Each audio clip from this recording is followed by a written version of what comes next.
Mobile చెప్పే అర్థం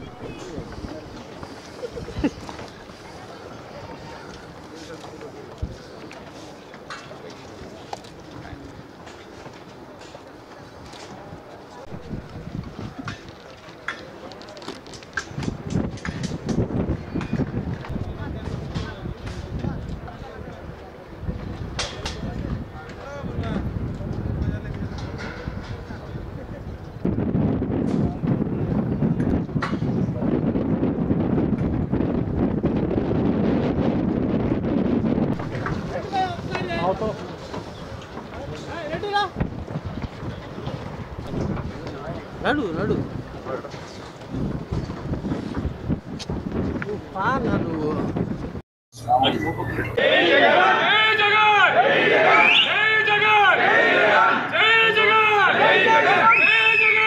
పాత్రికేయ మిత్రులందరికీ హృదయపూర్వక నమస్కారం.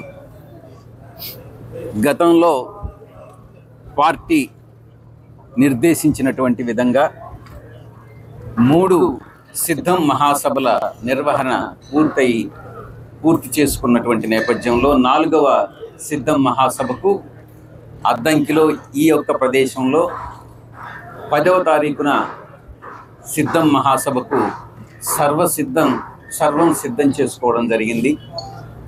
ఏర్పాట్లన్నీ కూడా త్వరితగతిన పూర్తవుతా ఉన్నాయి. గతంలో నేను చెప్పినట్టుగా ఈ యొక్క సిద్ధం మహాసభకు ఆఖరి మహాసభ. పొలిటికల్ క్యాంపెయిన్ గురించి చెప్పాను. ఆ తర్వాత ఎలక్షన్ క్యాంపెయిన్ స్టార్ట్ అవుతుందని చెప్పాను. పొలిటికల్ క్యాంపెయిన్లో ఈ యొక్క సిద్ధం మహాసభలో మా యొక్క గౌరవ ముఖ్యమంత్రి వర్యులు, పార్టీ అధ్యక్షులు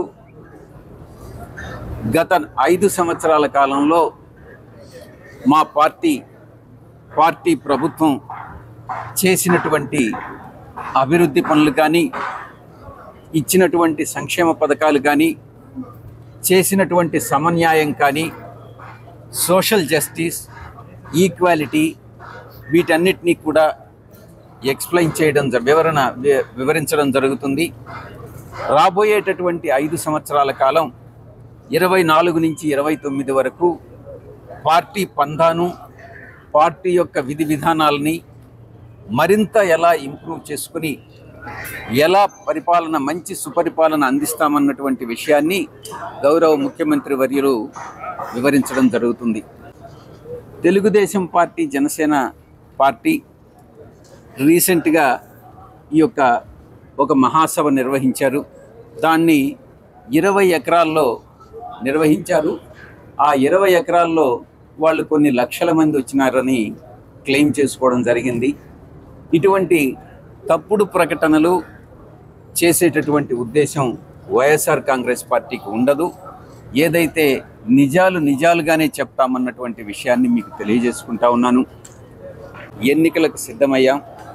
ఆయన ముఖ్యమంత్రిగా రాబోయేటటువంటి 2024 ఎన్నికల్లోనూ, ఆ తదుపరి రాబోయేటటువంటి 25 సంవత్సరాల్లో మా పార్టీ సీఎంగా జగన్మోహన్ రెడ్డి గారిని మేము ప్రొజెక్ట్ చేసుకుంటూ ఈ యొక్క ఎలక్షన్ని ఫేస్ చేయబోతా ఉన్నాం. గతంలో ఏ సంక్షేమ పథకాలు అందించాం ఈ 5 సంవత్సరాల కాలం ఇంచుమించుగా ఇచ్చినటువంటి హామీల్లో, మేనిఫెస్టోలో ఇచ్చినటువంటి హామీల్లో 99% హామీలు నెరవేర్చడం జరిగింది. హామీల విషయంలోనే కాదు, రాష్ట్రంలో ఉన్నటువంటి 1,67,00,000 1,70,00,000 హౌస్ హోల్డ్స్లో ఇంచుమించు 86% హౌస్ హోల్డ్స్, 87% హౌస్ హోల్డ్స్ ఏదో ఒక రకంగా, ఏదో ఒక స్కీమ్లో, వెల్ఫేర్ స్కీమ్లో, సంక్షేమ పథకంలో కవర్ అవుతూ మల్టిపుల్ బెనిఫిట్స్ పొందినటువంటి వాళ్ళు కూడా ఉన్నారు. ఆ మొత్తం 87% కవర్ అయినటువంటి విషయం మీ అందరికీ కూడా తెలుసు. దురుద్దేశపూర్వకంగా ప్రతిపక్షాలు చేస్తున్నటువంటి విమర్శ రాష్ట్రం అభివృద్ధిలో కుంటుపడింది అన్నటువంటి విషయాన్ని మనం విస్మరించాలి. ప్రజలు నమ్మకం తెచ్చుకోండి. చంద్రబాబు గారు మీరేం చెప్పారు? బీసీలకు జడ్జెస్ కావడం, బీసీలు న్యాయమూర్తులు కావడం అన్నటువంటిది సమంజసం కాదు, వారికి ఆ యొక్క తెలివితేటలు ఉండవు అని మీ నోటితో మీరే చెప్పినటువంటి వ్యక్తి మీరు ఒక బీసీ డిక్లరేషన్ ఇవ్వడం అన్నటువంటిది హాస్యాస్పదంగా ఉంది అన్నటువంటి విషయాన్ని నేను తెలియజేస్తా ఉన్నా.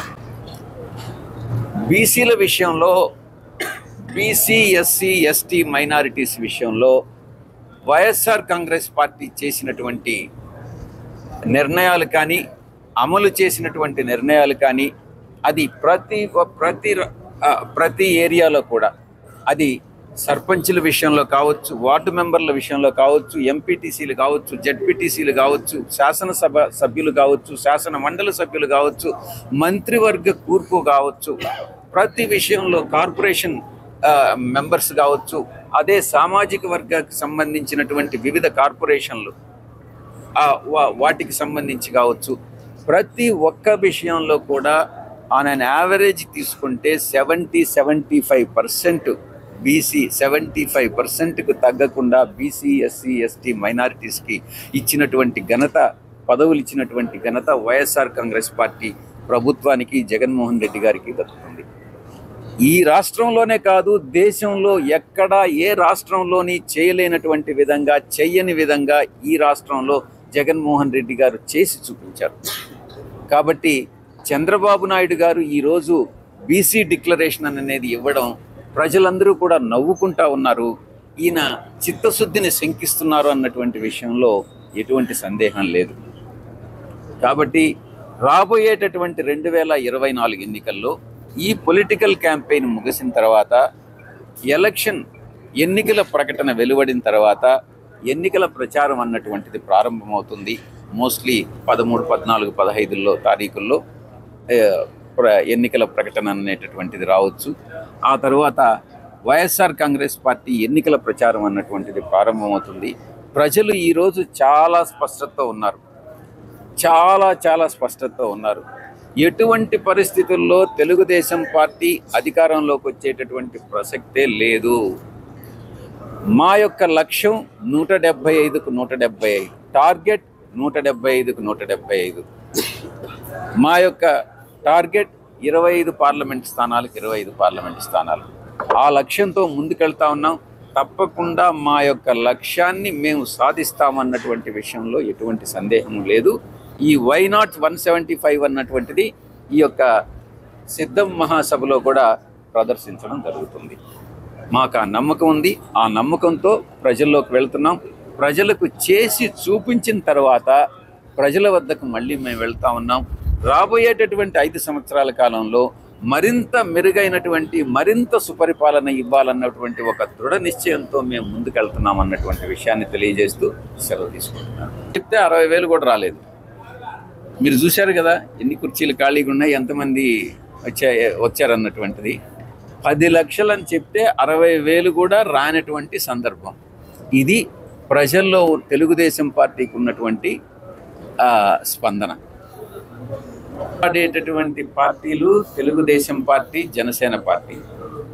వైఎస్ఆర్ కాంగ్రెస్ పార్టీ ఈ మొట్టమొదట మా అధినాయకుడు నిర్ణయించినటువంటి ప్రకారం ఎవరితో పొత్తులు పెట్టుకునేటటువంటి పరిస్థితి లేదు, అటువంటిది చేయదు.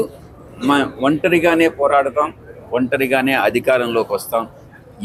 మేము ఏ పార్టీతో పొత్తులు పెట్టుకునేటటువంటి ప్రసక్తి లేదు. మరిన్ని వీడియోస్ కోసం ఛానల్ ని సబ్స్క్రైబ్ చేయండి. లేటెస్ట్ అప్డేట్స్ కోసం వాట్సాప్ ఛానల్ ని ఫాలో చేయండి. అండ్ లింక్ డిస్క్రిప్షన్ లో ఉంది.